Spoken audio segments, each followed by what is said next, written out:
Jangan lupa like, subscribe, dan share ya. Bismillahirrahmanirrahim. Kami bisa dipercaya dan tidak akan berkhianat. Dan ini ciri wanita mukminah. Walaupun suaminya pergi, nggak akan berkhianat, gitu kan? Harus dijaga sama dia. Bagaimana caranya? Allah SWT telah berikan dia laki-laki ini, ya untuk laki-laki itulah dia lampiaskan semuanya.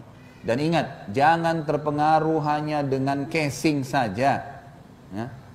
Perbedaan orang putih, orang gagah, orang cantik, orang jelek, orang pendek, sama saja casingnya. Ya. Itu sama saja. Itu hanya, sekarang orang anggaplah Bapak Ibu sekalian berhasil mendapatkan wanita atau laki-laki yang paling yang kita inginkan. Sudah selesai. Mau diapain wajahnya? Nah, kan cuma dipandang. Memang bisa dimakan wajahnya kan tidak mungkin. Artinya kalau Allah kasih alhamdulillah. Tapi kalau enggak, banyak orang selingkuh. Kenapa? Karena masalah casing ini. Apa kata Nabi SAW dalam hadis yang sahih? Kalau seseorang di antara kalian terganggu syahwatnya di luar rumahnya, maka segeralah kembali ke pasangannya, laki-laki atau perempuan, suami atau istri, kembali ke pasangannya karena dia memiliki apa yang dimiliki oleh orang itu. Ujung-ujungnya kemaluannya sama. Sama saja. Ini bahasa langsungnya, karena ini ya bahasa ini jarang dibahasakan oleh banyak dai-dai kita, mungkin karena merasa ini riskan. Tapi Allah tidak malu menyampaikan apa yang benar. Maka kita pun harus bisa menyampaikan sebagaimana Allah menyampaikan. Gitu kan? Nabi SAW sampaikan dari Allah, dari Tuhannya. Maka kita harus bahasakan ini. Bahwasanya banyak perselingkuhan, perzinahan terjadi hanya karena masalah casing saja. Ini salah, gitu kan? Jangan sampai salah dalam memahami hal seperti ini. Juga bapak-bapak hati-hati, wahai muslim, laki-laki muslim, ingat termasuk dosa besar mengganggu istrinya orang lain. Dosa besar. Ibu-ibu nggak boleh berkhianat, dan bagi laki-laki tidak boleh ganggu istrinya orang lain. Sudah dinikahi oleh laki-laki lain, habis ceritanya, nggak ada peluang lagi. Jangan datang iming-imingi syaitan. Kamu kalau cerai sama suamimu, saya nikahi kamu. Haram dalam agama. Nabi SAW menjadikan itu dosa besar. Dan Imam Madhabi masukkan dalam kitab Al-Kabair beliau, dosa besar. Man khabbaba zawjatum bri'in au mamlukahu falaysa minna.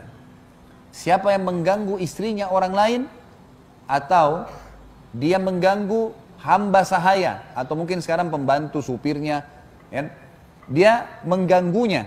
Tentu di sini saya tidak samakan ya. Ini saya sekarang harus hati-hati kalau ngomong, dibalik-balikin nanti. Kalau yang dimaksud dengan hamba sahaya adalah hamba sahaya, beda hukumnya. Cuman sebagian ulama mengatakan, masuk dalam larangan ini juga pembantu dan supir. Orang jadi pegawai di kantor, di toko. Nggak boleh digodain. Nggak boleh dibilang misalnya kepada seorang istri, temannya, kamu kalau suami kamu tidak baik, maka biar cerai aja, nanti saya nikahin kamu. Haram dalam agama. Tidak boleh juga orang datang ke sahayanya orang lain, udah, kamu akan saya bebasin supaya kamu pindah sama saya. Atau pegawainya, dia datang kepada pegawai, tentu berbeda hukum hamba sahaya dengan pegawai. Sekali lagi, saya tidak samakan hamba sahaya dengan pembantu. Beda jauh antara langit dan bumi. Sahaya beda. Ini saya bicara secara hukum, ulama menarik benang merahnya. Kalau ini juga terjadi, seseorang tidak boleh berkata pada pembantu seseorang. Misalnya ibu datang ke rumah temannya. Lalu dia berkata kepada pembantunya. Dia lihat rajin, masuk ke dapur. Kamu mau nggak dikasih gaji berapa? 1,5 juta. Mau nggak saya kasih 2 juta pindah ke saya? Haram dalam agama. Nggak boleh. Ngerusak hubungan seseorang dengan orang yang sudah ada akad dengannya. Pegawainya, supirnya, pembantunya. Haram dalam agama.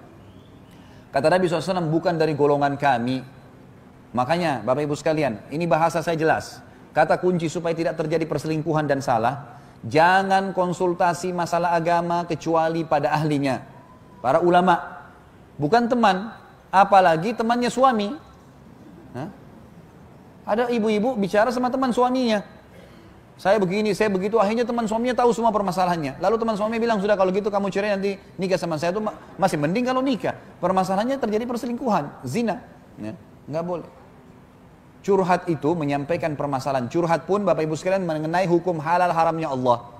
Bukan semuanya, nggak bisa tidur ngelapor. Apa hubungannya nggak bisa tidur melaporin? Haram dalam agama. Nggak bisa tidur ya cari kegiatan. Minum susu cari kegiatan, olahraga, capek, nanti tidur. Telepon lawan jenis, saya nggak bisa tidur nih. Apa hubungannya? Haram dalam agama ini. Nggak boleh. Gitu kan? Suami lagi safar, telepon orang lain. Ngobrol, supaya ada temani ajak ngobrol. Kenapa? Suami saya nggak telepon. Loh sabar. Sabar. Suami nggak teleponnya sudah. Gitu kan? Sabar, ibadah, baca Quran. Bukan malah telepon laki-laki lain. Haram dalam agama. Ya, nggak bisa. Ada masalah apa-apa, lampiaskan kepada pasangan. Kalau enggak, ya sabar, berdoa kepada Allah. Minta supaya Allah cari kesibukan yang lain. Karena hubungan kita sebenarnya dengan manusia-manusia ini, Allah lah yang menghubungkannya. Allah yang membuat ibu-ibu harus patuh sama suaminya. Allah yang membuat suami harus melindungi istrinya. Allah yang membuat anak-anak bakti sama orang tuanya dan seterusnya. Ya. Jadi ini harus difahamin baik-baik. Ada orang subhanallah selingkuh. Lalu Allah bongkar biar ketahuan. Supaya dia berhenti. Salah nih. Masa seorang sudah menikah, laki-laki dengan perempuan sudah menikah, lalu mereka pacaran. Ini jelas ada suaminya perempuan, haram. Pacarannya aja haram, apalagi ini istri orang, nggak boleh. Ya, itu banyak terjadi. Tidak boleh sama sekali. Atau seorang wanita memang sengaja dia mengkhianati suaminya dengan memiliki hubungan sama laki-laki lain. Sementara suaminya setengah mati banting tulang, dia malah melakukan perbuatan haram. Ini semua hal-hal yang berbahaya. Ini akan ada. Kalau tidak ada yang tahu pun ya, dari keluarganya, Allah akan punya cara membongkarnya. Kalau dia selamat juga, masuk pengadilan dituntut segala. Misal diceraikan, lalu dia bersama dengan laki-laki itu, tetap akan terjadi hal yang buruk. Ya. Ada seorang syekh menceritakan kisah, tapi saya tidak tahu ini terjadi di mana. Cuman saya percaya kisah itu terjadi, karena orang yang sumber yang saya dengarkan memang bisa dipercaya. Maka dalam ceramah beliau mengatakan, terjadi sebuah kasus, ada seorang laki-laki pulang ke rumahnya, dia temukan istrinya bersama laki-laki yang lain, gitu kan. Kemudian laki-laki ini, si suami ini tahu karena dia melihat ada sesuatu yang mencurigakan di rumah, karena dia pulang di waktu yang tidak biasa dia pulang. Tiba-tiba dengan hikmah Allah dia mau pulang. Kemudian subhanallah dia masuk ke dalam rumah, ditemukan istrinya kaget. Laki-laki ini berhasil disembunyikan, tapi dia buka lemari baju, ditemukan laki-laki itu ada. Oleh suaminya dia nggak marah. Suaminya nggak marah. Suaminya orang beriman kepada Allah, dia tahu ini ada masalah terjadi. Dia bilang sama istrinya dalam kondisi yang ketakutan, buatkan makanan. Masuk ke dapur sekarang buat makanan. Dipanggil si laki-laki tadi, duduk di sini kamu sama saya. Dikasih makanan, kamu makan sekarang. Kamu masuk rumah saya, kau jadi tamu saya berarti. Kalau saya diperintahkan dalam agama untuk menghormati tamu, tapi saya perlu ingatkan cara kamu salah. Dan apa yang kau dapat, dinasihatinlah. Apa yang kau dapat dengan selingkuh dengan istri saya? Dipanggil istrinya, apa yang kau dapat, kau selingkuh sama orang ini? Kebahagiaan yang sebentar, atau ketakutan yang lebih mendominasi? Sampaikan, apa yang kamu dapat? Dipermalukanlah, gitu kan? Ringkas cerita, setelah itu laki-laki ini tentu tidak bisa makan. Bagaimana cara dia mampu makan? Tapi dibuat seperti itu.